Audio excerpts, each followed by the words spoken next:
Friends आज हूँ दुर्गा पूजा सप्तमी और दुर्गा पूजा सप्तमी रे दुर्गा माँ को लगी कलश यात्रा हेसी।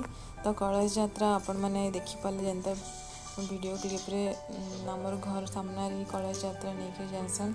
तो सेटा मुझे ऐड कर देछे हेतिर लगी आउ तो देखिपारछन कि मोर माँ पौजंतियार सेलिब्रेशन करुछन। पौजंतिया आगु करथिले पौजंतिया दिन ही करथिले उपास रखिथिले किंतु आम मैंने जेहेतु बाहर रोचुन तो हेतु चढ़े नहीं। तो आज यहाँ दूध चढ़े रोचन आमको आउ ये वीडियो रे आमर पौजंतिया के सेलिब्रेशन है यहाँ आपण मैंने देखिपारे। आउ वीडियो के भल लगे लाइक कर दून सब्सक्राइब कर दून आउ आपण मन साथ भी शेयर कर दून।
Hello.